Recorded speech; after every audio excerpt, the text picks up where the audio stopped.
Madame, bonjour, messieurs, bonjour. Au cœur de la République, là où les lois prennent forme et les destins se dessinent, le Sénat vient de clore sa session législative du mois de mars. Dans cette enceinte où résonnent les voix de la nation, cette loi ont été adoptées, des décisions cruciales prises, des attentes exprimées et surtout des espoirs nourris. Alors que les rideaux viennent de tomber justement sur la session, il est temps d'interroger, de comprendre et d'éclairer les citoyens sur les avancées acquises au cours de ces moments législatifs-là.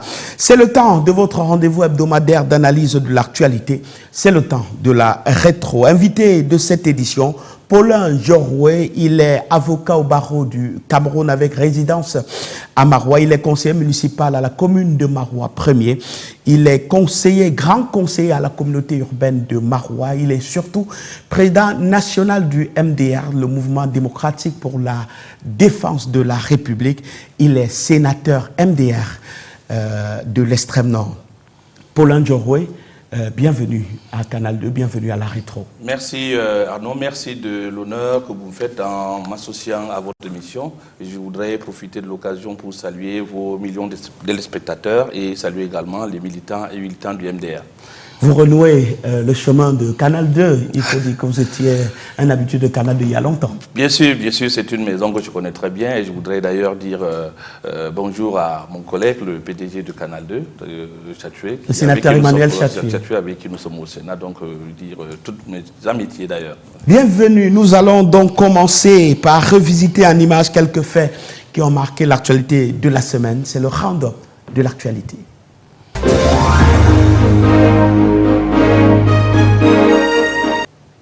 Selon le Fonds des Nations Unies pour l'enfance UNICEF, la rareté ou la mauvaise qualité des ressources en eau ont décimé un peu plus de 2000 enfants au Cameroun en 2019. L'incapacité des parents à offrir à leur progéniture une ressource hydrique potable rend les bouts de chou de 0 à 5 ans particulièrement vulnérables. 2300 enfants au Cameroun de moins de 5 ans qui meurent faute d'eau potable. Pourquoi? Parce que les parents utilisent des eaux qui sont polluées et ça entraîne des maladies qui sont des maladies dangereuses pour les enfants et des maladies qui tuent. Face à ces chiffres alarmants, sur le lit de la politique nationale de l'eau, rendu public ce 11 avril à Yaoundé, le pays entend naviguer sans tumulte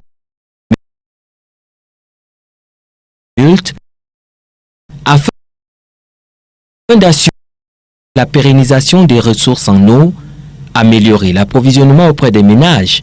Le document présenté sous l'égide du ministre de l'Eau et de l'Énergie, son collègue de l'élevage, des pêches et des industries animales, des partenaires techniques et financiers et des autres acteurs gravitant autour de la fourniture en eau a trouvé la parade. À travers des travaux d'extension et de renforcement du réseau, à faire des branchements massifs, n'est-ce pas, en vue d'amener cette ressource-là dans nos ménages, dans nos robinets. La politique compte aussi faire du monde rural, desservi à seulement 29%, un véritable gisement en eau potable. D'ici 2030, mobiliser un peu plus de 1800 milliards pour satisfaire, n'est-ce pas, les besoins en eau et assainissement en milieu rural. Le plan national de l'eau se veut être un véritable carnet de bord de rationalisation de la ressource hydrique. Que je ne céderai pas moi. L'affaire agite la mairie de Mona Télé. D'un côté, un conseiller municipal qui refuse de céder. De l'autre, un maire qui lui adresse une demande d'explication. Mais loin de se laisser intimider, Léon Taylor Onana contre-attaque. Je tiens à rappeler que tout ce qui a été écrit dans cette lettre est totalement archi-faux. C'est tout simplement une cabale. Et la première question que le peuple doit se poser est celle de savoir pourquoi avoir attendu 1, 2, 3, 4, 5, 6, 7 fois pour m'adresser une lettre d'explication. L'objectif, à en croire le conseiller municipal Denis Emilien Atangana, serait de fragiliser Léon Taylor Onana, voire de l'évincer du conseil municipal. Au dernier conseil municipal, il y a eu une volonté de les destituer et j'avais attiré l'attention du maire et des autres collègues conseillers municipaux sur le danger qu'il y a à instrumentaliser le conseil municipal à des fins politiques. Et je lui ai dit au maire que le conseil de la commune de Mona Télé est dans une situation de cohabitation où il y a 3 partis politiques. On peut accepter que M. Léon Télé Onana ait même fait quelque chose de grave, mais ça doit se régler dans le cadre interne de leur parti politique. Mis en cause, il remet en question la légitimité du maire à lui adresser une telle demande d'explication. C'est à l'issue d'une réunion du conseil municipal que le maire peut éventuellement, si besoin s'imposait, par exemple, adresser ce genre de courrier. Dans le courrier en question, il lui est notamment reproché des absences lors des sessions du conseil municipal. Une accusation qu'il balaie d'un revers de la main. J'ai mis à votre disposition le mandat qui m'a été signé le 17 juin par le maire, qui me donnait l'opportunité de venir à l'étranger sans argent. Je le fais avec ma propre poche pour chercher des partenariats. Encore que j'ai sollicité des documents pour mener à bien ma mission, ces documents ne m'ont jamais été transmis. Contacté, Prosper Mbassi, lui, botte en touche et dit, je cite, « Je ne commande pas ce qui se raconte sur les réseaux sociaux. Je suis en réunion. » Fin de citation. Cette passe d'armes intervient dans un contexte tendu. Il y a quelques semaines, Léon Télé Onana a saisi le tribunal en référé pour exiger la convocation immédiate d'un congrès ordinaire du RDPC. Un dossier qui s'ouvre ce 10 avril au tribunal de première instance du Mfundi. Un nouveau front judiciaire qui pourrait rebattre les cartes. Comptez une vingtaine de têtes, hommes, femmes et même enfants, tous arrêtés à Mokolo, lieu-dit marché de tomates, dans le 2e arrondissement de Yaoundé. À leurs pieds, des stupéfiants, des pipes artisanales, des balances de fortune. L'esplanade de la Légion de gendarmerie du centre se transforme alors en vitrine de la délinquance silencieuse qui gangrène la capitale. Sous la couverture de vendeurs de tomates ou de piments, ils opéraient en plein jour, transformant le marché en un point de vente de drogue. Une organisation bien rodée, équipée pour la consommation sur place, à quelques pas des passants, au nez et à la barbe des riverains. Leur arrestation marque un coup de filet réussi. Cette opération a été appréciée de manière, disons, collective par les populations de l'arrondissement de Yaoundé 2 qui souhaiteraient que ce genre d'opération s'intensifie de manière régulière pour que nous puissions mettre hors d'état de nuire ces brigands, ces consommateurs, ces vendeurs de drogue dans l'arrondissement de Yaoundé 2.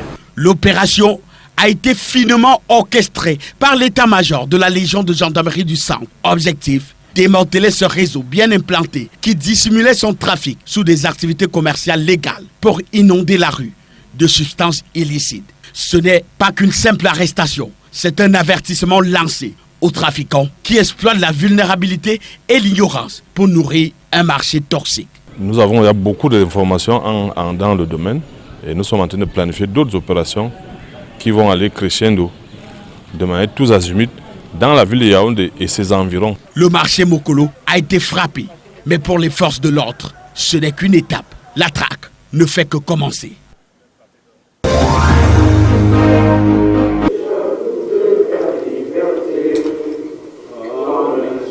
Dernière plénière de la session parlementaire de mars, fin d'un mois de travaux intensifs. Les témoignages traduisent un engagement fort en faveur des réformes destinées à moderniser notre gouvernance et à dynamiser des axes de coopération économique et diplomatique. Bilan. Il y a eu l'élection des membres du bureau du Sénat, élection des membres des bureaux des commissions. Nous avons épluché 7 projets de loi dignes d'intérêt. 7 tests, dont 6 ratifications et un test concernant la biosécurité. Si l'efficacité de la session est saluée, certains regrettent toutefois l'absence d'un rituel qu'ils jugent indispensable pour renforcer la transparence du débat parlementaire et approfondir des interrogations concernant les choix de l'exécutif. On peut regretter tout simplement de n'avoir pas eu une séance de questions orales aux membres du gouvernement. Ceci aurait permis de boucler nos 2 missions constitutionnelles qui sont le vote des lois et le contrôle de l'action du gouvernement. La clôture solennelle de la session s'est illustrée par un appel vibrant à l'unité nationale.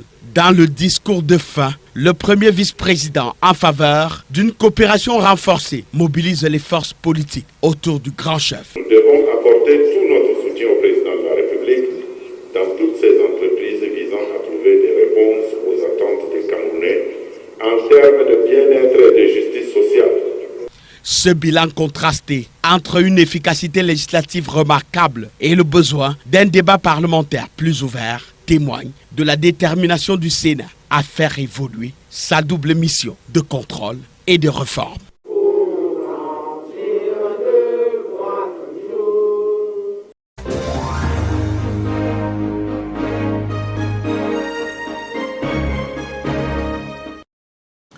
Messieurs, mesdames, bienvenue si vous nous rejoignez seulement maintenant dans le cadre de cette émission. C'est la rétrospective de l'information, la rétro, votre émission d'analyse d'actualité. Pour cette édition, nous avons comme invité Paulin Njorwe, nous l'avons dit, il est sénateur MDR de la région de l'extrême nord. Il est président national de ce parti. Paulin Njorwe, je voudrais commencer par cette question. Vous avez vu le reportage qui marquait la fin justement de la session de mars au Parlement. Comment décririez-vous globalement l'ambiance politique institutionnelle qui a marqué cette session de mars au Sénat? Merci. Je crois que d'entrée de jeu, je voudrais dire que les travaux au Sénat se sont très bien déroulés. Vous savez, on a ouvert la session le 11 mars et nous avons clôturé le 9 avril. Donc, nous avons satisfait aux exigences légales qui veut que le Sénat ne se passe pendant 30 jours. Donc, la session de mars, généralement, est consacrée au renouvellement du bureau, ce qui a été fait. On a renouvelé le bureau du Sénat, également les membres des commissions qui ont été constitués, et également les commissions ont été constituées. Et bien évidemment, nous avons reçu également du gouvernement 7 projets de loi qui ont été votés. 6 concernaient les ratifications, n'est-ce pas, autorisant le président de la ratifier un certain nombre de conventions signées par le Cameroun, et une loi un projet de loi qui concernait la biosécurité. Donc, dans son ensemble, la session a été dense et je crois que je peux le dire sans risque de me tromper que nous avons rempli pleinement notre mission en tant que sénateur. Et ce bilan de cette loi votée, les bureaux justement renouvelés, ça vous satisfait comme activité du Sénat pour cette session? Je pense que certes on aurait voulu peut-être faire autre chose.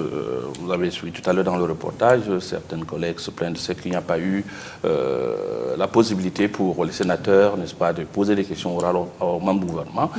Mais je pourrais dire à ce propos que ceux qui étaient en salle ont pu se rendre compte que les sénateurs sont suffisamment intelligents. Ils profitent toujours, n'est-ce pas, du passage des membres du gouvernement pour glisser telle ou telle autre question qui concerne la vie de la nation. Je crois que même si cette séance n'a pas eu lieu de manière formelle, il s'est trouvé que certains sénateurs ont profité pour pouvoir poser des questions d'actualité. J'en veux pour preuve le passage du ministre des Transports qui a été interrogé sur un certain nombre de choses, notamment le fonctionnement de Camerco, également le ministre de l'Environnement qui est passé et qui a reçu un certain nombre de questions sur l'actualité du moment. Et donc, toujours est-il que, même en l'absence d'une séance ordinaire, n'est-ce pas, consacrée aux questions orales, les sénateurs trouvent toujours le moyen, n'est-ce pas, de pouvoir glisser une ou deux questions, n'est-ce pas, au membre du gouvernement. Ce qui permet donc de jouer pleinement leur rôle, n'est-ce pas, de contrôle de l'action du gouvernement. C'est vrai que l'idéal aurait été que toute une séance se consacre à cela. Bon, à ces questions-là. Alors, vous l'avez dit tantôt, sur les 7 lois, il y a 6 ratifications, notamment qui concernent des conventions et qui nous lient soit avec des pays, soit avec des institutions. Est-ce que vous comprenez cette offensive internationale du Cameroun? Je crois que la politique extérieure du Cameroun vise cela. Donc, il faut diversifier les partenariats. Et le Cameroun est dans cette logique-là. Je crois qu'il y a 2 projets de loi qui m'ont fortement marqué. Donc, il y a celle qui visait à supprimer l'exemption de visa. Il y a également la suppression de la double imposition entre, n'est-ce pas, entre la Chine et le Cambodge, également la République tchèque également. Donc, c'est une très bonne chose. Je pense que le monde est un village aujourd'hui. Aucun pays ne peut vivre en autarcie et je crois que le Cameroun est sur la bonne voie. Au plan diplomatique, vous avez parlé de cette exemption de visa pour les passeports diplomatiques et de services. Vous avez donné votre caution. Au plan diplomatique, ça apporte quoi au Cameroun? Je pense que ça facilite le passage, en tout cas la circulation, n'est-ce pas, des personnes et des biens, et surtout sur le plan diplomatique. Je pense que, vous voyez aujourd'hui l'actualité du moment avec ce qui se passe aux États-Unis. Alors si le Cameroun réussit à avoir cette possibilité avec certains États, je pense que ça facilite ces échanges-là entre ces différents États et le Cameroun. Sauf que quand on dit exemption de visa pour les passeports diplomatiques et pour les passeports de service, on sait un peu qui a droit à ces types de passeports-là chez nous. Est-ce que ce n'est pas un privilège de trop pour une catégorie qui en a déjà beaucoup? Par rapport à ce que ces personnes font pour la République, je pense que ce n'est pas de trop. Parce que appeler régulièrement à sortir pour aller défendre les intérêts du Cameroun à l'extérieur, je pense qu'ils sont dans le droit et je pense que ce n'est pas des avantages de trop, il me semble. La question c'est, mais ce sont eux qui ont des moyens, c'est-à-dire ils ont des moyens de payer des visas. Par contre, il y a le plus bas peuple qui n'a pas toujours les moyens de se payer un visa pour aller dans ces pays-là. C'est pour ça qu'on dit, est-ce que ce n'est pas un privilège de trop pour eux? Je pense le bas peuple veut aller où? Parce que vous voyez ces personnalités, parfois, qui vont représenter le Cameroun à l'extérieur, et ils ne vont pas se balader, ils vont travailler. Donc c'est comme quand vous voulez, on vous envoie par exemple à Maroc travailler, alors vous voudrez qu'on vous laisse aller à pied. Je crois que Canal 2 va certainement s'organiser pour vous trouver un billet d'avion ou alors mettre un moyen de locomotion. Je pense que ça participe de cela. Faciliter, n'est-ce pas, l'exercice normal des activités de ces personnalités-là. Je pense que ce n'est pas un avantage de trop. Ce n'est pas une discrimination. Non, il ne me semble pas. Il me semble pas. Il y a, vous l'avez dit, un renfort donné à la coopération fiscale également entre le Cameroun et la Chine d'une part, et entre le Cameroun et la République tchèque d'autre part, vous le disiez, pour éviter la double imposition dans les échanges commerciaux. Qu'est-ce que vous avez compris dans ces tests-là? Je pense qu'il y a eu, à travers ces deux textes, une volonté du gouvernement à faciliter, n'est-ce pas, l'installation des entreprises ou des hommes d'affaires étrangers dans notre pays. Et surtout, leur installation sur le sol camerounais, à travers cette suppression de la double imposition. Vous savez, si une entreprise chinoise veut s'installer au Cameroun, elle ne sera plus taxée. Si elle est déjà taxée en Chine, elle ne sera plus taxée au Cameroun et vice-versa. Donc je pense que ça facilite, n'est-ce pas, l'installation de ces entreprises au Cameroun et donc offrir d'autres possibilités d'emploi, n'est-ce pas, aux jeunes Camerounais. Est-ce que vous avez pensé au coût que ça peut apporter à notre budget, par exemple, à notre budget de l'État, parce que les recettes fiscales aussi comptent pour notre budget surtout?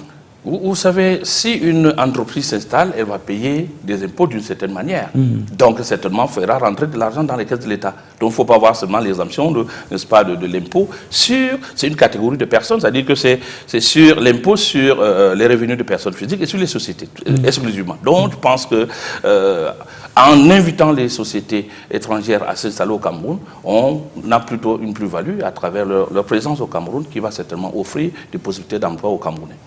Vous parliez justement de cette loi justement qui concerne la biosécurité que vous avez également adoptée au cours de cette session. Quel est son apport pour nous au Cameroun? Vous savez, l'actualité du moment, il n'y a pas longtemps, on parlait des punaises de lit ici à Yaoundé et tout partout. Donc je pense que cette loi vient un peu essayer de sécuriser les Camerounais, surtout en amont prévenir. Parce qu'il y a davantage, cette loi permet la prévention et également, n'est-ce pas, la lutte contre, n'est-ce pas, ces phénomènes-là. Donc il est question de protéger les Camerounais, n'est-ce pas, dans non seulement les humains, mais également les animaux. Donc cette loi est la bienvenue. Je pense que son implémentation, sa promulgation par le chef de l'État fera certainement tache d'huile et permettra aux Camerounais d'être un peu plus tranquilles. Sauf que le peuple attend toujours que vous, qui êtes par exemple sénateur peut-être de l'opposition, et même pourquoi pas du parti au pouvoir, vous initiez une proposition de loi. Oui, parce que toutes ces lois-là, c'est des projets de loi, c'est-à-dire qui émanent de l'exécutif. Est-ce qu'on ne va pas avoir un sursaut d'orgueil un jour et comprendre que, par exemple, Paulin Joroué a porté une proposition de loi qui a prospéré et qui a été adoptée par l'Assemblée nationale et par le Sénat? Oui, je crois que si vous suivez l'actualité de notre Parlement, c'est-à-dire Assemblée nationale, Sénat, depuis leur mise en place, je peux vous rassurer que on a rarement eu de propositions de loi. Donc ça ne veut pas dire que les sénateurs ou les députés ne travaillent pas. C'est tout simplement une question de contexte. Vous voyez, au Sénat, vous avez parlé d'opposition, qui représente quoi dans la Chambre haute du Parlement? Rien. Donc, sur les 100 sénateurs, je crois qu'il y a 6 qui ne sont pas simplement du RDPC. Donc, il faut avoir un groupe parlementaire pour pouvoir faire des propositions de loi. Donc, dans le contexte actuel, ce n'est pas possible. Donc, il ne faut pas en vouloir aux parlementaires, en guillemets, de l'opposition, mais c'est le peuple camerounais qui doit pouvoir se poser cette question, parce que je suis souvent interloqué quand on me pose la question, pourquoi vous ne faites pas ça? Mais envoyez le maximum des sénateurs ou des députés d'opposition à l'Assemblée ou au Sénat, et vous allez voir s'ils ne vont pas faire ce job. Parce que tout se passe au niveau des élections. Donc, si on envoie la majorité du RDPC au Sénat et à l'Assemblée nationale, n'attendez pas que l'opposition fasse des miracles. Donc, c'est peut-être encore l'occasion d'inviter les Camerounais et les Camerounaises à s'inscrire massivement sur les listes électorales et pouvoir s'engager politiquement.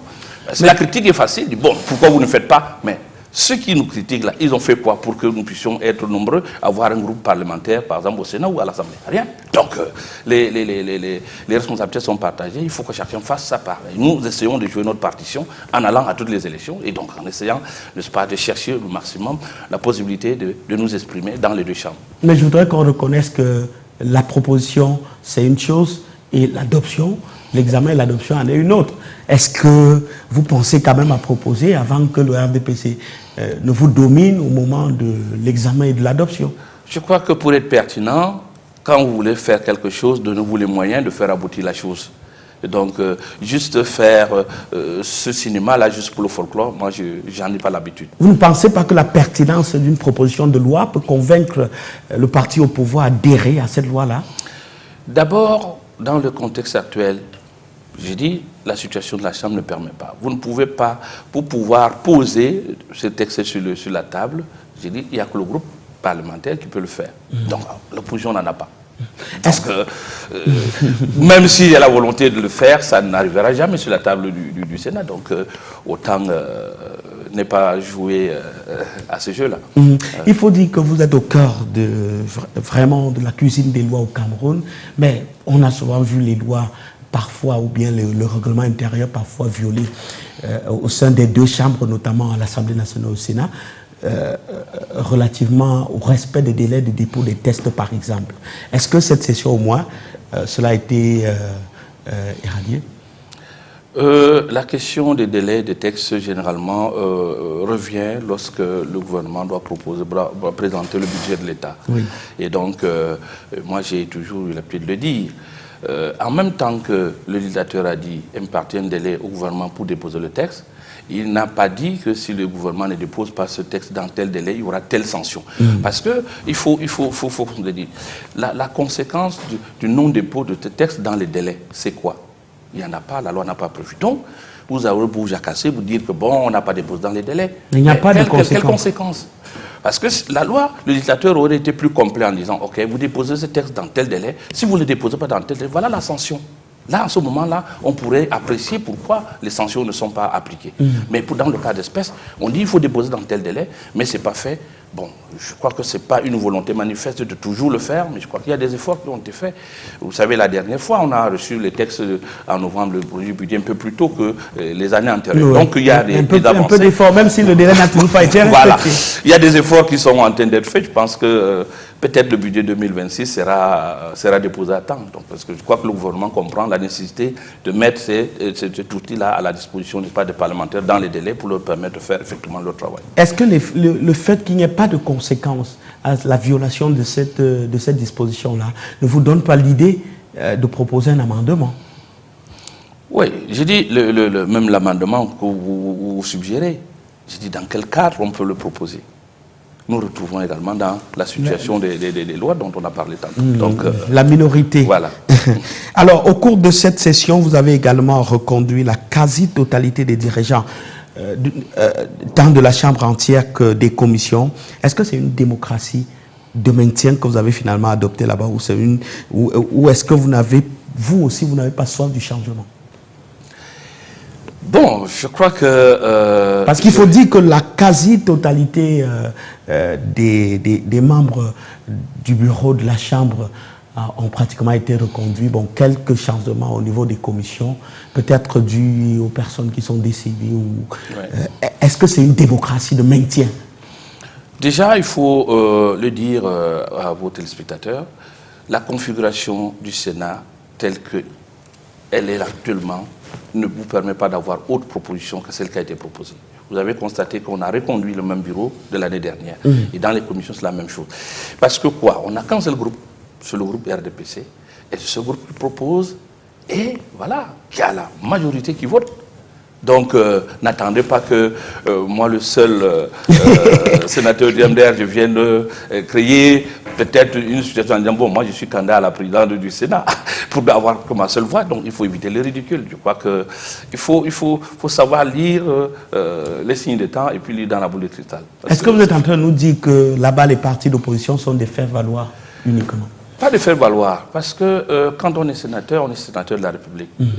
J'en veux pour preuve, lorsque les projets de loi sont déposés, ils sont discutés âprement, que ce soit à part les sénateurs du RDPC ou de l'opposition. Donc à ce niveau-là, il n'y a pas la couleur du parti qui parle. Donc c'est les sénateurs qui discutent, n'est-ce pas, de ces projets de loi qui sont déposés. Donc nous ne sommes pas de faire valoir. Donc allez assister à nos séances, vous allez comprendre que justement nous travaillons. Je voudrais rappeler qu'après la session, la clôture de la session du Sénat, il y a le président du Sénat qui a réuni l'ensemble des présidents autour d'une réunion justement des présidents pour donner son opinion sur le déroulement de la session de mars. Lui qui était présent de temps en temps, même s'il peut être perçu comme un peu fatigué. Je voudrais que vous écoutiez le troisième vice-président qui, au sorti de cette réunion, a accordé une interview. Le nouveau secrétaire général du Sénat est là depuis 3 mois. Il était question qu'il fasse le point. Et le constat a été unanime. La modernisation est véritablement en marche. Deuxième chose, il a fallu que le président du Sénat rappelle ses instructions habituelles, à savoir tout faire pour que le Sénat avance.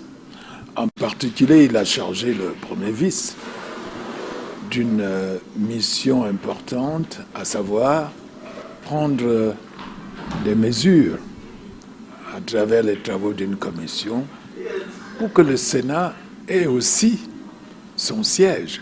Voyez-vous, pour l'instant, depuis 2013, on est en train de squatter.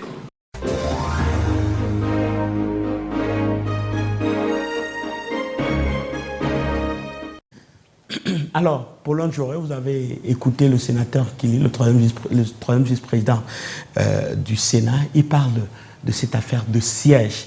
Il faut dire que vous êtes parti du Palais des Congrès pour le Conseil économique et social. Est-ce que là-bas, vous êtes mieux logé?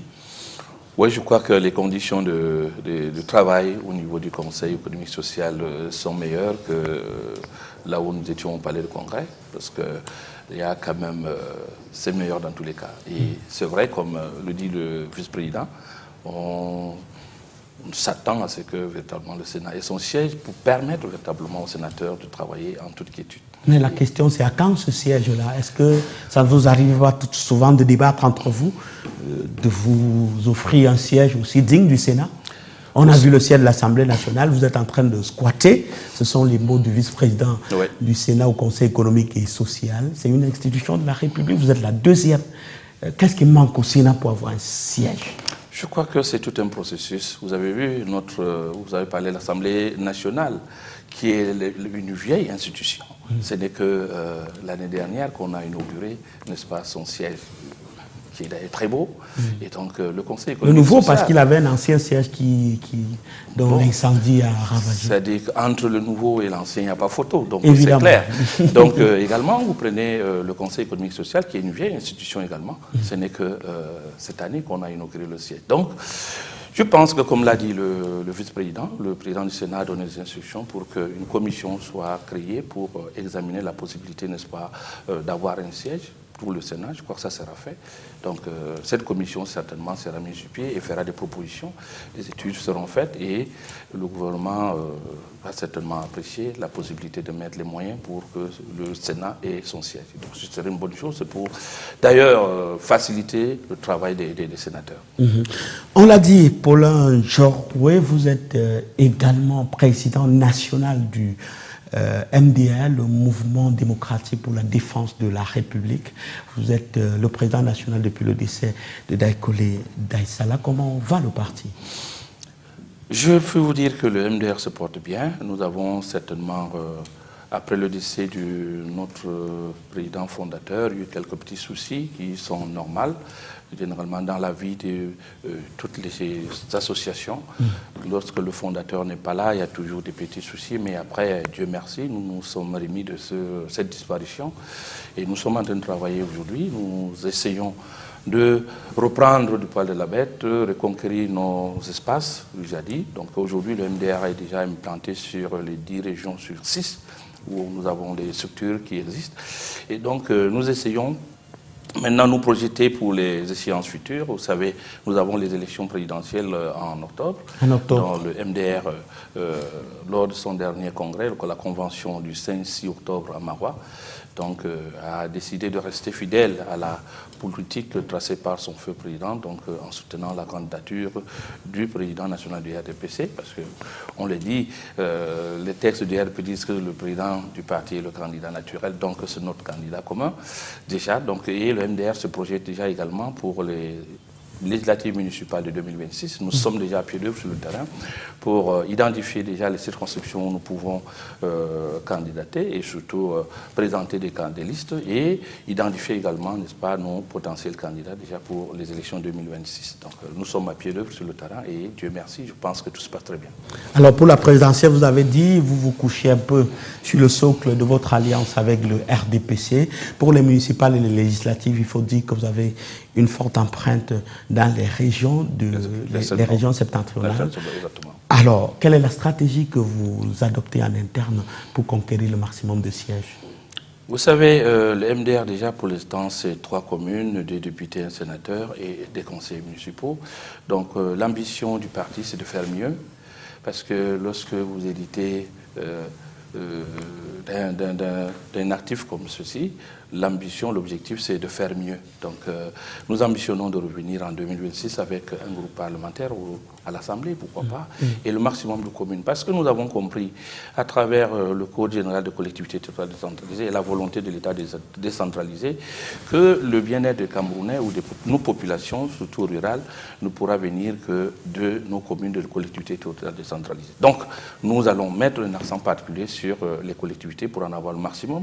Ça va certainement nous permettre également de compétir au niveau régional et de préparer les élections sénatoriales de 2028. Je voudrais rappeler que vous êtes sénateur nommé. Est-ce que votre stratégie aussi, c'est d'être finalement élu?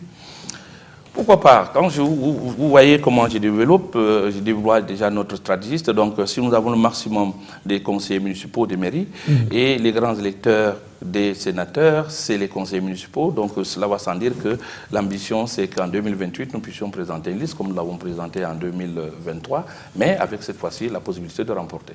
Avant ces échéances, justement, locales-là, il y aura la présidentielle avec Paul Biya, vous l'avez dit, comme votre candidat, mais vous êtes dans un environnement politique assez particulier. Il faut dire que la région de l'extrême nord, c'est la région qui a un peu plus d'électorat au Cameroun, c'est-à-dire la plus peuplée. Mais là-bas également, il y a des partis politiques qui sont un peu déjà sur le starting block. Vous avez le MRC qui fait l'offensive là-bas. Vous avez le parti de Cabral Libi qui se bat, c'est-à-dire le FSNC. Vous avez le parti de Issa Chiroma Bakali, le FNC, qui est à Garoua, qui ravitaille. Comment vous comptez jouer votre partition pour honorer le candidat que vous soutenez au sein de votre parti, c'est-à-dire le président Paul Biya? Je crois que notre stratégie, c'est la mobilisation. Et je crois que nous l'avons démontré par le passé. Nous sommes appuyés d'œuvre déjà sur le terrain pour le faire. Et le tout, c'est le programme. Vous savez, les élections présidentielles, ce n'est pas l'individu, mais c'est davantage quel est le programme que les uns et les autres présentent. Donc vous avez cité des gens, mais pour le moment, en dehors des autres que vous avez cités, il y a peut-être deux ou trois personnes qui ont déjà annoncé leur candidature, mais tout va se jouer dans les programmes. Les Camerounais ne sont pas dupes. Le tout n'est pas de dire, bon, tel est ceci, tel est cela, mais quel est le programme politique qu'ils présentent? Est-ce que ça résout les problèmes des gens? Parce que naturellement, chez nous, dans l'extrême nord, dans le Sud-Ouest de manière générale, on se posera la question, quelle est la personne la mieux placée qui a les possibilités de résoudre les problèmes actuels que nous avons. Donc, à ce moment-là, qui nous propose quoi? Et véritablement, les populations vont décider. Donc, alors, on a parlé du PCRN de Cabral Libye qui propose un peu, il a appelé ça le réseau communautaire. Il y a Kamto qui propose une sorte d'équilibre démocratique. Il y a votre candidat, c'est-à-dire Paul Biya, qui reste sur son libéralisme communautaire aujourd'hui avec la politique des grandes opportunités.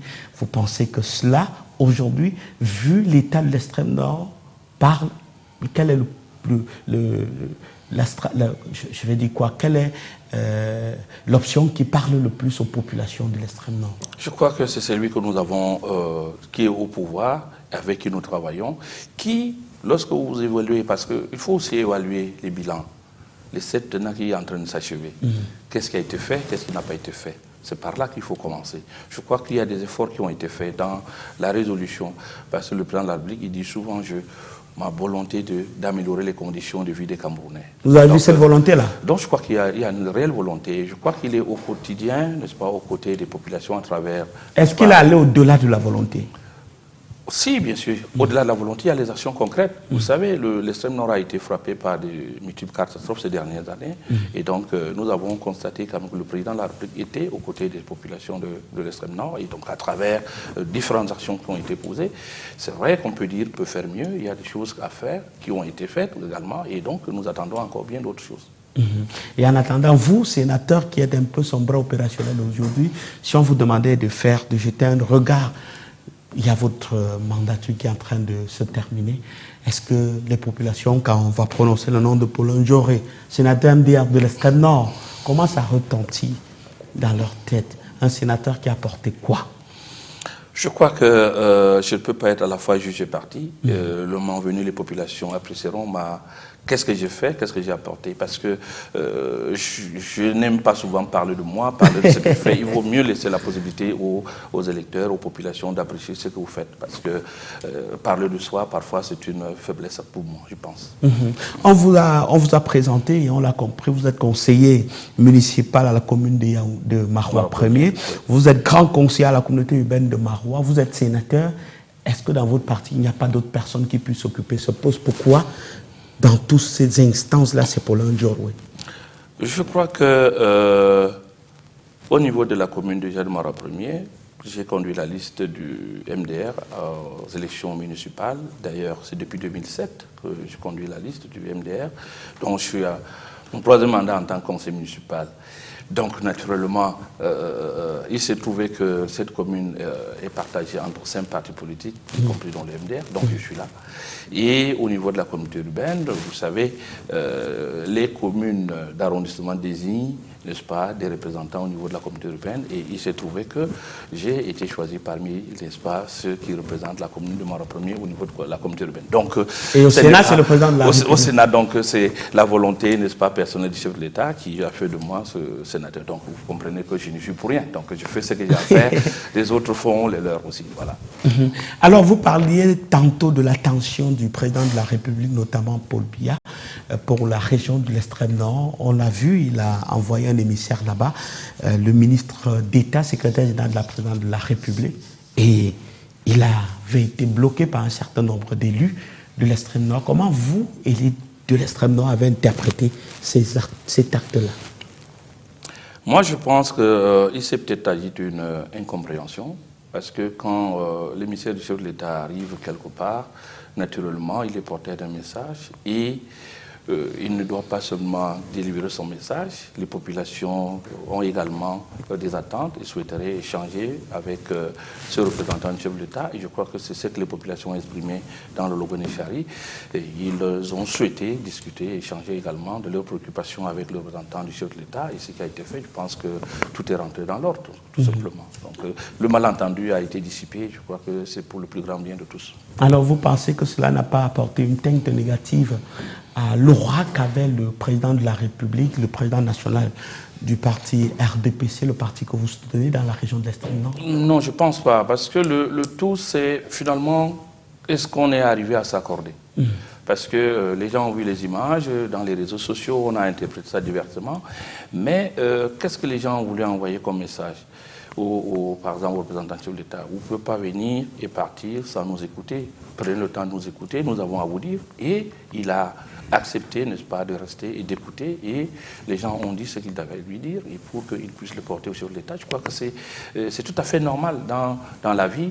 C'est tout à fait normal. Vous devez vous parler, mais vous devez aussi écouter, n'est-ce pas, vos interlocuteurs. Et ce qui a été fait, je pense que loin de ternir l'image du chef de l'État, au contraire, je pense que son représentant est venu avec des solutions. Il n'était pas que seulement dans l'Ogonishari, il était dans le Mayo-Dana également, portait d'autres messages et qui ont été délivrés aux populations. Je pense que dans l'ensemble, il n'y a pas de nuage entre le président de la République et la région de l'Est pour le moment, à ce que je sache.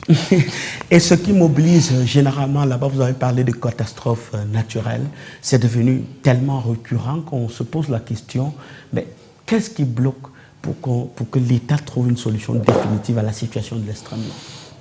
Il faut déjà dire que l'Extrême Nord, c'est la région des extrêmes, comme on aime à le dire. Quand il pleut abondamment, même si c'est sur une courte période. Quand il ne pleut pas, vraiment c'est la sécheresse totale. Et donc, c'est également lié au changement climatique qu'on décrit. Donc, ils sont des phénomènes naturels et qui ne sont pas maîtrisables facilement, n'est-ce pas, par l'homme. Donc, les politiques publiques peuvent être prises pour aller dans le sens de la résolution de ce problème, mais vous pouvez imaginer ce que nous avons eu l'année dernière et qui a eu des conséquences. Donc, quand les prévisions, la réaction ne peut qu'être dans le sens de minimiser les conséquences, tout simplement. Donc, je crois que les politiques publiques sont en train d'être mises en place pour réfléchir sur comment est-ce qu'il faut endiguer le phénomène. Parce que vous n'avez pas... Les inondations entraînent également le phénomène de l'insécurité alimentaire, évidemment, qui est une réalité dans la région de l'Est aujourd'hui. Donc il y a beaucoup de familles qui ne mangent pas 2 repas par jour déjà depuis quelques mois. Donc c'est une difficulté. Donc c'est un problème qui implique plusieurs ministères pour la résolution. Vous savez, la sécheresse, ce n'est pas que simplement le ministère de l'Agriculture, il y a l'environnement qui doit intervenir, il y a même la faune et forêt, donc plusieurs sectoriels qui doivent pouvoir discuter. Et je crois que le problème est sur la table du gouvernement. Nous avons aussi fait des propositions pour que véritablement, à long terme, pour éviter que chaque année, on ne soit en train d'envoyer, n'est-ce pas, des sacs de riz ou de quelques... Justement, parce qu'on a l'impression que dès qu'il y a inondation, on envoie des sacs de riz, on envoie quelques bouteilles d'huile et quelques matelas et puis basta. J'allais vous demander quel est votre plaidoyer à cet effet pour qu'on trouve une solution pérenne pour la population. Non, notre plaidoyer, c'est que véritablement des solutions pérennes existent. Parce que vous savez, la main qui reçoit, elle est en bas, celle qui donne est au-dessus. Et de manière permanente, ce n'est pas bon. Donc je pense que nos populations méritent mieux et donc les politiques publiques doivent aller dans le sens de la résolution de ce problème. Comment faire pour que chaque année il n'y ait plus la famine? Comment faire pour que les inondations, même si elles arrivent, n'impactent pas tellement sur la vie des populations? Je crois que des politiques publiques doivent être, n'est-ce pas, prises pour régler définitivement ce problème. C'est vrai, ça ne va pas arriver tout de suite, mais il va falloir le planifier pour que véritablement l'extrême nord soit toujours la fille qui demande tout le temps « donne-moi à manger ». Et justement, dans cette demande-là, on a vu justement certaines personnes se plaindre de l'état de certaines routes névralgiques de Maroua, justement. Je veux parler de la route Maroua-Davanga-Kousseri, qui est en chantier depuis très longtemps et qui tarde à se terminer. Où en est-on avec cette route-là? Je crois que aux dernières nouvelles, les travaux doivent être en train d'être pris pour le moment. Dabanka Waza et puis Kousseri. Donc malheureusement, vous savez, bientôt les pluies vont commencer et certainement les travaux ne vont pas avancer au rythme voulu. Mais c'est une triste réalité et je crois que il faut véritablement que cette nationale soit présente. Il n'y a pas que la route d'Abanga à Kousseri ou Kousseri-Marois, il y a aussi Ngaoundéré-Garoua. Donc heureusement, les dernières nouvelles font état de ce que les travaux vont commencer bientôt. Donc au moins ça va soulager les populations. Il n'y a pas que le septentrion. Vous avez vu la sortie du délégué général de la Sûreté nationale sur la route de Yaoundé jusqu'à Yaoundé-Douala. C'est une triste réalité de notre pays et je crois que des efforts doivent être faits. On est en train de boucher les nids de poules passer là. Je crois qu'il y a une volonté quand même de pouvoir arranger. Si on a de bonnes routes, moins on aura des accidents et mieux les Camerounais vont se porter aussi. Donc les problèmes sont là, les routes sont là, mais il va falloir faire beaucoup plus d'efforts pour que les populations camerounaises se portent mieux et circulent mieux. Est-ce que vous aviez préparé une question orale, par exemple, au ministre des Travaux publics à ce sujet, gardée dans votre gibecière? Bien sûr, c'est la question. Chaque fois que le ministre des Travaux publics sera là, il y aura des questions, ça c'est sûr. Chaque sénateur a envie de lui poser une question. Pourquoi il n'y a pas de route? Pourquoi il n'y a pas ceci? Pourquoi ça, c'est normal. Donc, il envoie de tous les ministres. En fait, vous avez parlé de la voirie de Marois tout à l'heure. Le chef de l'État a décidé d'améliorer cette voirie, mais nous sommes en train de décrier la qualité des travaux qui sont en train de faire sur le terrain.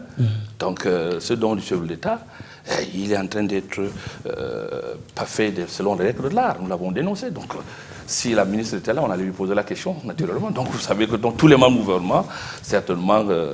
Et quand ils ne sont pas là, vous faites comment? Est-ce qu'il n'y a pas de mécanisme de contournement? C'est vrai, vous avez dit les sénateurs se battent quand ils sont là pour autre chose, à poser quelques questions, même si c'est un offre. Est-ce qu'il n'y a pas d'autre mécanisme pour vous, sénateurs, pour questionner des ministres, l'exécutif, sur un certain nombre de sujets sans passer par des questions orales? Bien entendu. Vous savez, il y a les rencontres qu'on peut, des demandes d'audience qu'on peut faire aux membres du gouvernement, donc qui nous reçoivent et nous pouvons échanger sur les sujets. Donc le tout n'est pas... les questions ne se résolvent pas simplement en séance plénière. Donc les parlementaires font aussi le tour dans les ministères concernés pour rechercher des solutions. Parce que quand vous allez sur le terrain, dans l'intersession, vous récoltez les doléances des populations et parfois, vous n'attendez pas qu'un ministre se présente dans l'hémicycle pour lui poser la question. Vous allez vers lui pour discuter. Parfois, c'est plus facile d'échanger avec lui et les solutions sont vite implémentées que d'écrire dans les réseaux sociaux ou peut-être d'aller crier dans les chaînes de radio ou de télévision. Donc, parfois, c'est plus efficace quand vous le rencontrez personnellement et avec ses collaborateurs. Donc, les solutions peuvent être vite trouvées.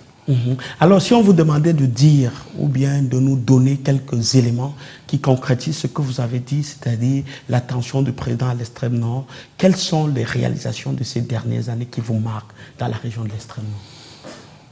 L'extrême nord, les réalisations, je pense qu'elles sont nombreuses.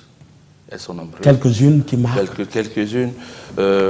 J'ai commencé par parler tout à l'heure de la voirie de la ville de Marois, qui est une réalité.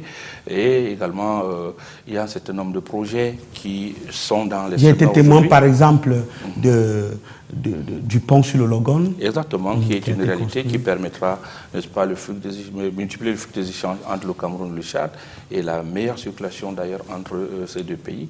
Vous avez également dans l'agriculture, il y a les projets de développement Viva Logon et Viva Benue qui sont en train de faire du bon travail pour encadrer les populations, améliorer justement donc, la sécurité alimentaire dans la zone et également la possibilité de circuler, n'est-ce pas, en toute saison. Donc, il y a un certain nombre de choses qui sont faites. C'est pour ça que je vous disais tout à l'heure que tout va se jouer au bilan de 7 ans, qu'est-ce qui a été fait. Et à ce moment-là, on va dire, OK, il y a un certain nombre de choses qui ont été faites, mais il y a aussi des choses qui restent à faire. Et justement, parlant des choses à faire, les priorités, ce serait quoi? Les priorités, vous l'avez dit, l'extrême nord a besoin d'eau. J'ai vu le reportage au début, on parle de questions d'eau, les zones rurales ont besoin d'eau, nous avons besoin de routes. Et c'est naturel donc pour desservir surtout les zones rurales et même relier les chefs-lieux des départements, n'est-ce pas, aux chefs-lieux de région. Et vous avez la question du chômage qui est toujours là. Donc l'extrême nord, c'est la zone, là, on dit la plus peuplée, mais c'est beaucoup plus de jeunes. Aujourd'hui, il y a beaucoup plus de jeunes diplômés qu'avant. Donc, vous voyez ici, je suivais, il y a une autorité religieuse de nous qui disait tout ce qui font le Bensikin ici à Yaoundé ou à Douala, c'est la plupart du temps, c'est des gens originaires de l'extrême nord. Et donc, n'allez pas dire que ce n'est pas des gars qui ont le CEP ou le CEP. Il y en a des bacheliers, il y a des licenciés qui sont là. Donc, qui aspirent certainement aussi à avoir quelque chose. Donc, je pense que le problème du chômage des jeunes est une épine que le gouvernement a au pied. Il va falloir faire beaucoup d'efforts pour pouvoir le résoudre. Merci. Ça va également résoudre le phénomène. Vous savez, on fait toujours le parallèle entre le phénomène de Boko Haram et la jeunesse, généralement, parce que les adeptes de la CEP les recrutent généralement parmi les plus jeunes pour les enrôler. Et donc, on s'est dit, si les jeunes avaient du travail, nécessairement, il y aurait moins de jeunes enrôlés par la secte islamique Boko Haram. Donc, des efforts doivent être faits, n'est-ce pas, pour donner du travail aux jeunes. Et je crois que ça peut être l'une des priorités du prochain septennat du président de la République. Est-ce que le programme de reconstruction de l'extrême nord prend des accords? Bien sûr, je crois que les responsables ont été nommés, ils sont à pied d'œuvre et je crois qu'ils travaillent en étroite collaboration avec le conseil régional de l'extrême nord qui était déjà sur le terrain et qui connaît les réalités, les difficultés et les projets à réaliser. Je crois que cette synergie va certainement permettre à ce que les choses se fassent dans les règles là. Et bien, évidemment, il nous reviendra, nous les parlementaires, de surveiller à ce que les choses se passent dans les règles là. Vous savez, on a toujours assisté dans ce pays à des éléphants blancs, donc nous allons veiller à ce que ce qui a été envoyé par le chef de l'État, par le gouvernement pour la reconstruction soit affecté effectivement à cette reconstruction. Nous allons veiller. Paulin Dioré, merci d'être venu échanger avec nous dans le cadre de cette émission La Rétro. C'est moi qui vous remercie. Alors que les échos de cette session s'estompent, dont les regards se tournent vers l'avenir, vers les prochains jours parlementaires, vers les défis à relever au-delà des murs du Sénat, c'est la voix du peuple qui résonne, exigeant des réponses, des actions et une gouvernance à la hauteur de ses aspirations. Et Paulin Dioré est venu un peu nous jeter un regard sur tout cela, d'abord au Sénat, puis sur son parti, le MDR, et globalement sur sa région, l'extrême nord. Quant à nous, nous vous donnons rendez-vous dimanche prochain pour une autre thématique et avec un autre invité. Bonjour.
Chers amis, bonjour et joie nouvelle de nous retrouver dans notre émission Ta parole est vérité, Jean 17.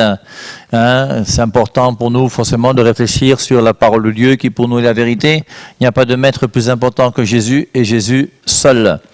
Et c'est lui que nous devons suivre. Alors, quand on dit ça, vous voyez, je vais vous lire un passage dans les Actes des Apôtres, au chapitre 4, où on veut faire croire aux gens que les apôtres étaient des illettrés. Des gens sans instruction, ce qui est écrit, hein. Et c'est pour ça que vous avez des gens qui vous disent c'est pas la peine de faire de la philosophie, c'est pas la peine de faire de la théologie. Je vous rappelle que les études sont une chose bonne. Et c'est important de pouvoir faire des études.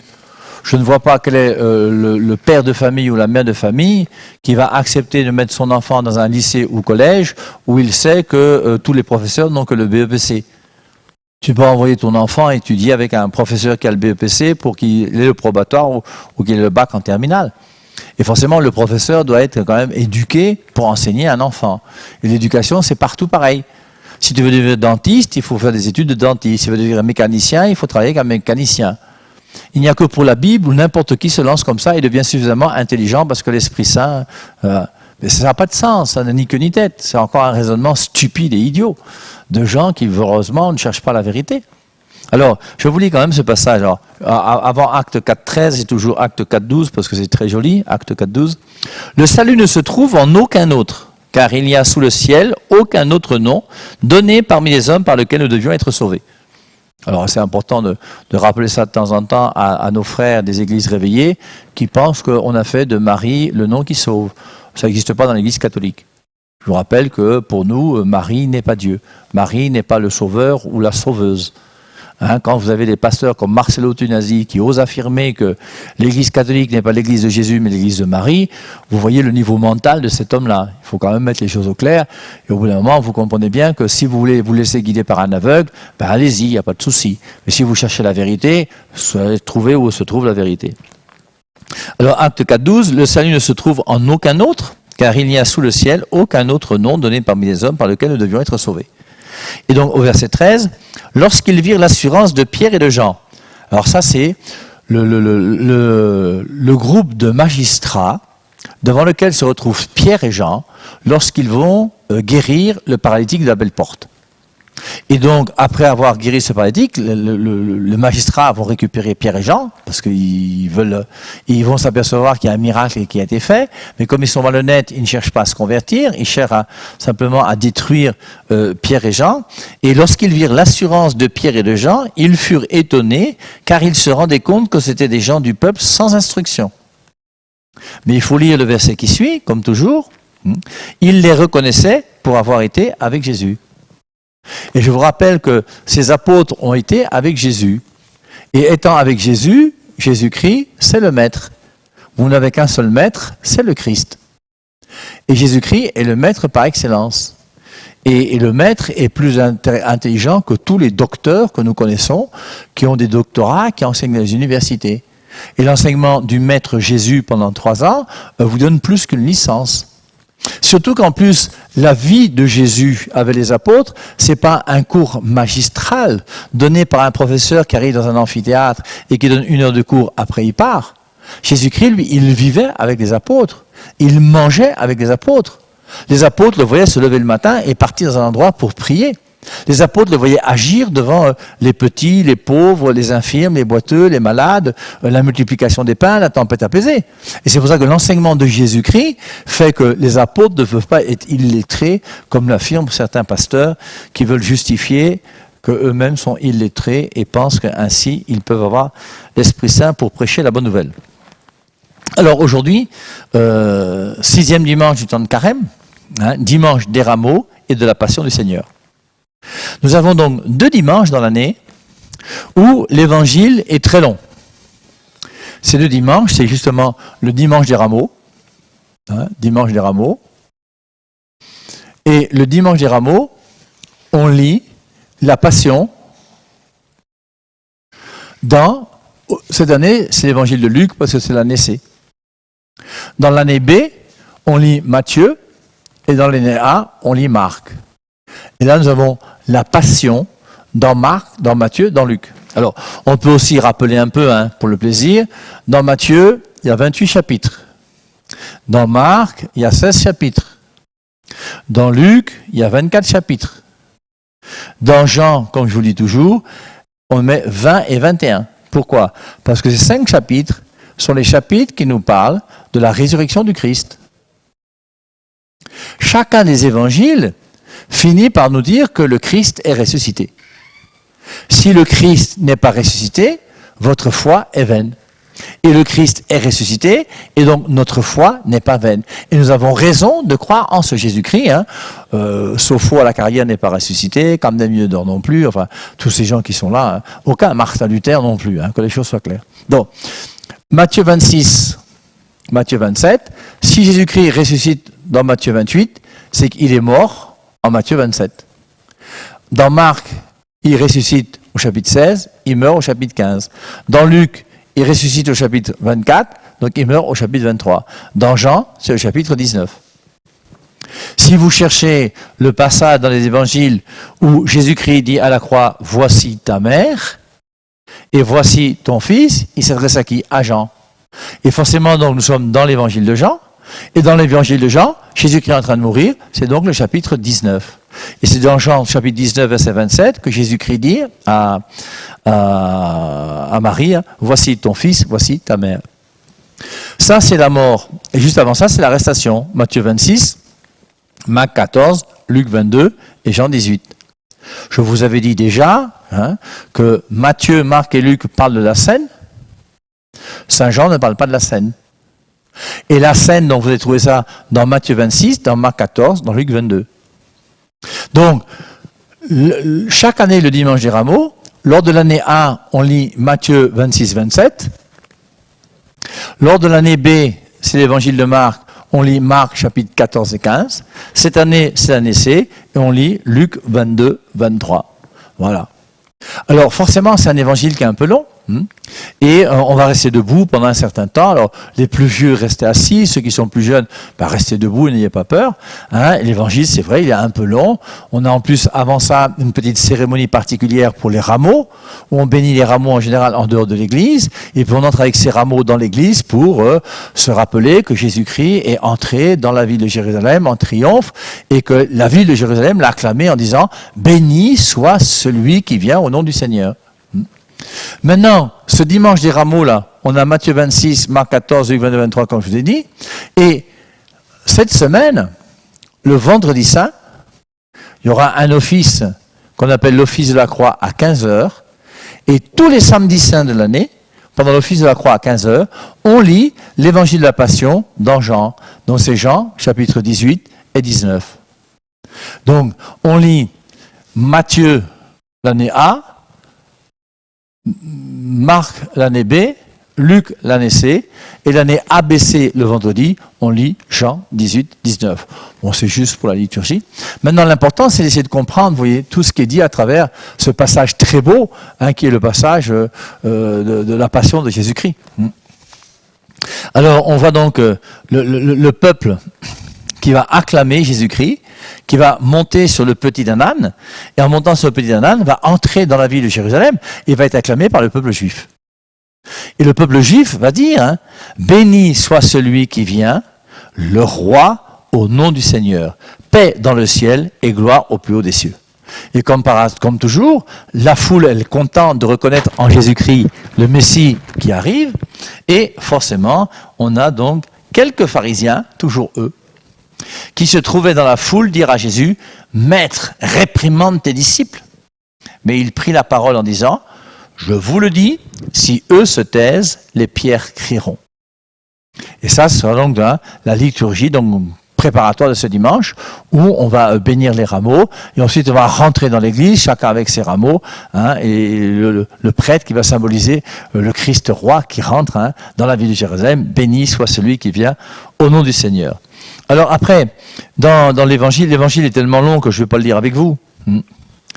Parce que vraiment, Et alors, il y a tellement de choses à dire sur la passion de Jésus-Christ. Tellement. Alors, moi, je vais réserver quelques petites choses.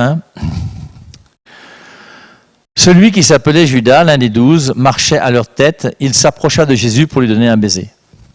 Alors, après le lavement des pieds, on va aller à Gethsémani.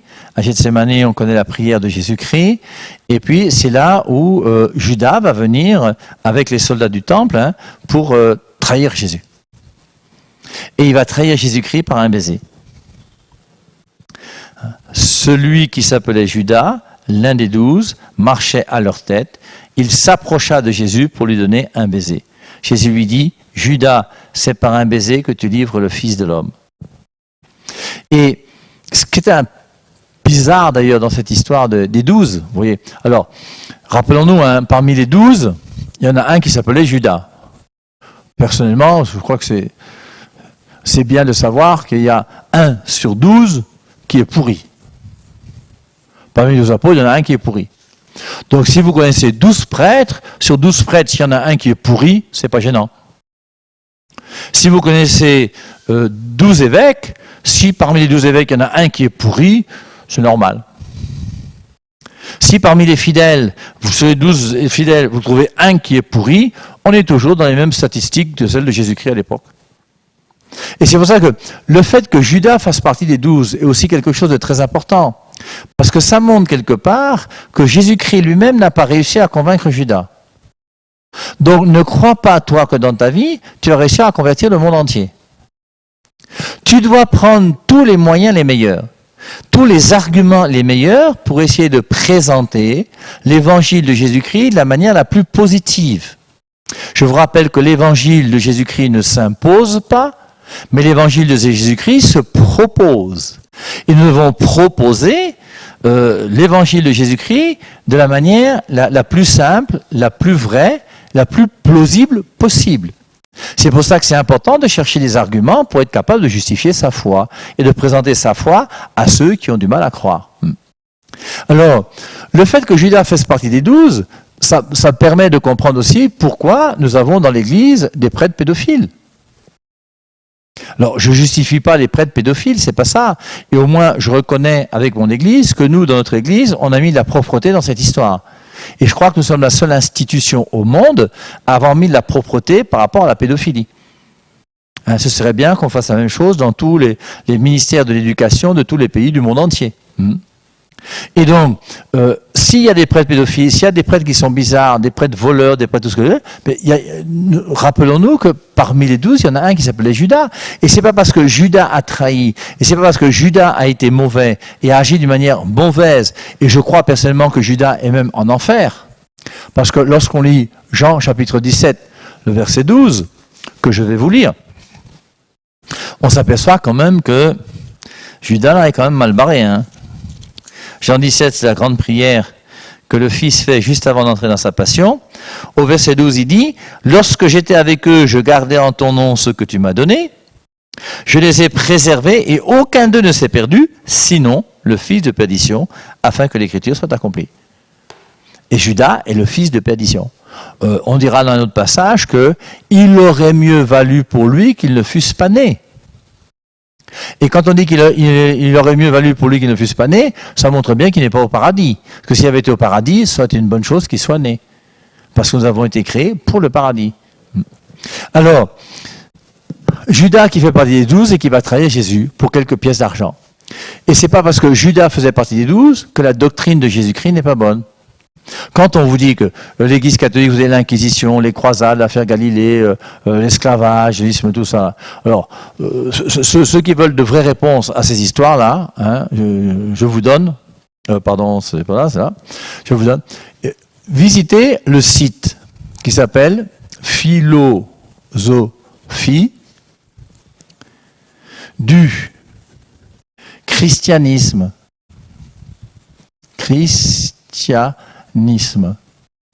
Et dans ce site, qui se trouve sur WordPress, moi j'ajoute toujours WordPress, parce que sinon ça a du mal à s'ouvrir, hein. Vous cherchez sur Internet et vous aurez les réponses à toutes les questions que vous voulez.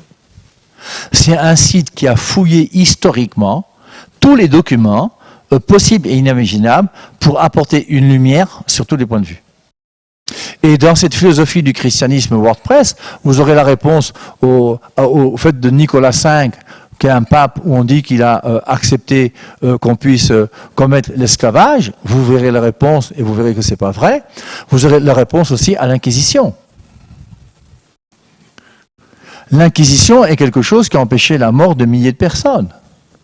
Et l'Inquisition catholique était une chose bonne.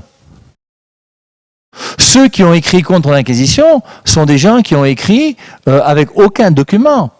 Ce sont des gens qu'on a payés pour dire de mal de l'Église. Notamment au siècle des Lumières, et c'est à partir du siècle des Lumières avec un homme comme Voltaire qui vous dit que mentir n'est pas une chose mauvaise. Et pour lui, mentir, c'est pas gênant, c'est même une vertu. Et donc c'est pour ça que ça ne le dérange pas de mentir pour faire croire que des moines dans leur monastère avaient des cas dans lesquels on torturait les gens. Je ne vois pas qui peut imaginer un jour le Père Marie en train d'arracher l'orteil d'une grand-mère pour lui dire « crois en Jésus-Christ ». Au bout d'un moment, quand même, il faut qu'on essaie de réfléchir sérieusement. Mais alors, comme tout le monde dit que l'Inquisition est mauvaise, tout le monde pense que l'Inquisition est mauvaise. Les croisades, on peut y revenir aussi si vous voulez, hein. Les croisades. Pourquoi il y a eu les croisades? Et moi, je vous rappelle que j'ai compris pourquoi il y a eu les croisades la première fois où je suis parti à Jérusalem. Quand tu arrives sur le temple de Jérusalem, 500 mètres de long sur 200 mètres de large, en haut du temple de Jérusalem, il n'y a rien pour les juifs, il n'y a rien pour les chrétiens. Pourtant, normalement, c'est pour nous. Et qui est en haut du temple sont les musulmans. Ils ont 2 mosquées, El Aqsa et El Omar. Et il y a une école coranique. Et la deuxième fois où je suis parti à Jérusalem, on a eu interdiction de visiter le temple. Parce que les musulmans ne voulaient pas qu'on entre. La troisième fois et dernière fois où je suis parti à Jérusalem, jusqu'à ce jour, on a pu aller sur le temple, mais on devait partir à une certaine heure, parce qu'une fois que nous, les païens, nous avons souillé ces lieux saints, il faut qu'il y ait une purification faite par les musulmans pour que maintenant ils puissent faire leur culte sans souci. Et la première année où j'étais parti donc en Terre Sainte, je suis allé visiter la tombe de Lazare, puisque en tant que frère de Saint Jean, vous savez, on aime beaucoup l'évangile de Jean, et dans Jean 11, on parle de la résurrection de Lazare, et Lazare était un très grand ami de Jésus. Et donc j'ai marché à pied de Jérusalem jusqu'à Béthanie. Et là où je suis arrivé, et on m'a montré la tombe de Lazare, il a fallu que je descende sous une mosquée musulmane pour trouver le tombeau de Lazare. Et tu aperçois que les musulmans avaient commencé à arracher tous les lieux secrets, tous les lieux importants. L'ascension de Jésus-Christ où il y a un lieu, c'est des musulmans à qui appartient ce lieu de l'ascension. Et donc, on a vu comment les musulmans ont arraché Bethléem, Jérusalem, les lieux saints. Ils ont dérangé quand même les chrétiens qui venaient. Et on était obligés, nous aussi, de récupérer nos lieux saints. Et c'est pour ça qu'on a organisé des croisades avec des gens. Et pour récupérer les lieux saints, quand il faut récupérer Bakassi, ou quand il faut récupérer... il y a la guerre, il y a des... et c'est normal. Donc c'est pour ça qu'après, quelque part, vous voyez... Alors, Judas, qui fait partie des 12, est le traître qui va trahir Jésus-Christ avec un baiser. Normalement, on fait un baiser à quelqu'un qu'on aime. Et ce qui est intéressant, c'est de lire avant ça le passage dans lequel vous voyez que Jésus-Christ va laver les pieds de Judas, dans Jean chapitre 13. Et quand Jésus-Christ lave les pieds, il lave les pieds de Jean. On ne dit rien. Jacques, les autres. Le seul qui parle, c'est toujours le même, c'est Pierre. Un peu fougueux, un peu bourru, tout ça. Tu ne me laves pas les pieds, c'est un scandale. C'est pas normal que toi qui es grand, tu me laves les pieds à moi qui suis petit. C'est à moi qui suis petit de te laver les pieds. Il dit, tu comprendras plus tard. Il dit, c'est quoi, c'est pas normal. Il dit, si tu ne veux pas que je te lave les pieds, tu n'auras pas de part avec moi. Il dit, lave-moi la tête et les mains et tout ce que tu veux et tout le reste. Et Jésus-Christ a lavé aussi les pieds de Judas. Ce serait intéressant d'avoir une caméra qui montre quelle était la disposition de cœur de Judas lorsqu'il a vu Jésus-Christ lui baiser les pieds. Moi, la première fois qu'on m'a lavé les pieds, c'est le père Marie-Dominique Philippe, le fondateur de ma communauté. Je suis entré dans la communauté Saint-Jean le 8 novembre 1982, et le 8 décembre 1982, et en rentrant le 8 décembre 1982, le père fondateur de la congrégation Saint-Jean, qui était déjà un type d'un certain âge, assez vieux, dominicain de son état, s'est mis à genoux devant moi, il a pris une cuvette, il m'a lavé les pieds. Et je vous assure, moi je trouve que c'est émouvant. Et c'est une humilité extraordinaire de la part d'un grand homme comme lui, théologien, philosophe, de pouvoir, un petit gars comme moi qui ne connaissait pas, j'étais depuis 2 mois dans la congrégation, un petit peu zamzam sur les bords et froufrou et tout ce que vous voulez, et c'est extraordinaire. Et Judas, lorsque Jésus-Christ lui avait les pieds, il a dû se dire, mais c'est quoi ça? Et Jésus savait que Judas voulait le trahir, et Judas savait que Jésus savait qu'il allait le trahir. Et malgré ça, il a accepté qu'on lui lave les pieds comme les autres. Et même un peu plus tard, pendant le repas, lorsque Jésus-Christ va dire, l'un d'entre vous va me livrer, qu'est-ce qui se passe? Dans l'évangile de Jean, il y a Pierre qui fait un clin d'œil à Jean, parce que Jean est assis à côté de Jésus, c'est le disciple bien-aimé, il a sa place à côté du Christ. Et Jean fait un signe, et par signe, Jean et Pierre se comprennent. Et Jean comprend que Pierre lui demande, à travers le signe qu'il a fait, demande à Jésus-Christ qui est le traître. Et lorsque Jean va se tourner vers Jésus pour dire « Qui est-ce ?» Eh bien, c'est celui à qui je vais donner la bouchée. Et Saint Jean a eu la sagesse de ne pas transmettre à Pierre. Et Jésus-Christ a pris une bouchée de pain, il l'a trempé dans la sauce et il a donné à Judas. Et c'est sans doute la raison pour laquelle, parmi les 12 apôtres, Lorsque Jésus-Christ a dit « l'un d'entre vous va me livrer », ils n'ont pas réussi à découvrir qui était le traître. Parce que, mes amis, mettons les choses au clair. Nous-mêmes, là où nous sommes autour de nous, on sait qui est qui. Tu sais qui trompe sa femme, tu sais qui saoule, tu sais qui est plus ou moins voleur, tu sais qui est comment. Tu arrives dans une salle de classe, après quelques semaines, les voleurs marchent avec les voleurs, les footballeurs avec les footballeurs, les gens sérieux avec les gens sérieux, les dragueurs et les dragueurs, etc., etc. Et forcément, qui s'assemble se ressemble. Et Judas qui vivait avec eux, et ils vivaient ensemble, forcément, il devait y avoir des dégamages de temps en temps, et les apôtres devaient... Et lorsque Jésus-Christ va donner sa bouchée à Judas, j'ai l'impression qu'à cause de cette bouchée, Jésus-Christ va mettre Judas à l'honneur. Et lorsque Jésus-Christ met Judas à l'honneur, ils vont se dire, mais c'est pas possible que ce soit Judas, puisque regardez, c'est lui qui l'a mis à l'honneur. Il n'a pas donné à Jean, il n'a pas donné à Pierre, il l'a donné à Judas. Et Jésus-Christ a fait ça pourquoi? Pour montrer à Judas, je sais que tu veux me trahir. Mais comprends une chose, c'est que moi, Jésus, je t'aime. Et malgré le fait que tu veux me trahir, regarde, je te donne la bouchée. Et si toi, tu es honnête et que tu reconnais que tu n'es pas mon ami, mais refuse la bouchée. Et c'est pour ça qu'il n'a pas refusé la bouchée. Pourquoi? C'est un bon hypocrite, Judas. Et c'est pour ça que la Bible nous dit dans Jean chapitre 13, lorsque Judas a pris la bouchée, Satan entra en lui. Et Jésus-Christ lui a dit, ce que tu as à faire, fais-le vite. Il est sorti et il faisait nuit. Et Judas est déjà dans les ténèbres. Et il est parti pour aller justement trouver ses soldats avec les 30 pièces d'argent qu'il a gagnées pour venir. Et maintenant les soldats ne connaissant pas qui était Jésus, il fallait qu'ils puissent le désigner. Et pour le désigner, il allait faire comment? Il a choisi de pouvoir l'embrasser. Celui que je vais embrasser, c'est lui Jésus que vous devez arrêter. Alors, Jésus lui dit, Judas, c'est par un baiser que tu livres le Fils de l'homme? Voyant ce qu'il allait se passer, ceux qui entouraient Jésus lui dirent, Seigneur, et si nous frappions avec l'épée? L'un d'eux frappa le serviteur du grand prêtre et lui trancha l'oreille droite. Et celui qui va trancher l'oreille droite, c'est qui? C'est Pierre. Et juste avant, toujours dans fin de Jean 12, je crois, ou Jean 13 même, il va dire, avant que le coq ne chante, tu me renieras 3 fois. Et Pierre lui dit, mais moi te renier, mais c'est impossible, je ne peux pas te renier. Je suis prêt à mourir pour toi. Je ne sais pas si je vais retrouver le passage là. Et on voit comment il va... Simon Pierre lui dit, Seigneur, où vas-tu? Jésus répondit, là où je vais, tu ne peux pas maintenant me suivre, mais tu me suivras plus tard. Il fait comprendre qu'il va mourir. Seigneur, lui dit Pierre, pourquoi ne puis-je pas te suivre? Maintenant, je donnerai ma vie pour toi. Et de fait, il va donner sa vie pour Jésus. Mais Jésus répondit, tu donneras ta vie pour moi? En vérité, je te le dis, le coq ne chantera point que tu ne m'aies renié 3 fois. Il y a le reniement. Et Pierre va renier 3 fois. Et tout ça parce qu'il va se trouver face à une petite servante. Mais lorsque les soldats sont venus à Gethsémani, le gars a pris son épée et a coupé l'oreille de Malchus. Et quand il a coupé l'oreille de Malchus, ça montre bien que la bagarre n'était pas une bagarre où on s'amusait.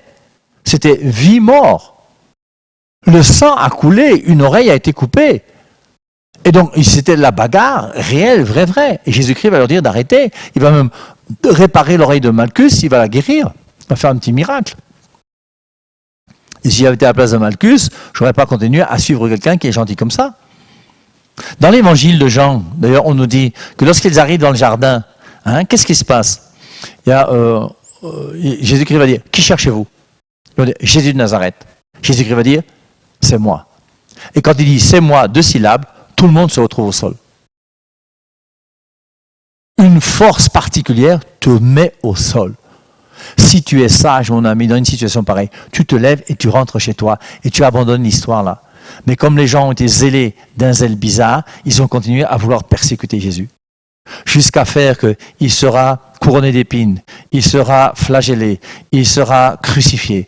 Et tout ça gratuitement. Ponce Pilate dira 3 fois, je ne vois en lui aucun motif de condamnation, mais il va le laisser partir au bûcher parce qu'il a peur de perdre son petit rôle de roi et son petit pouvoir.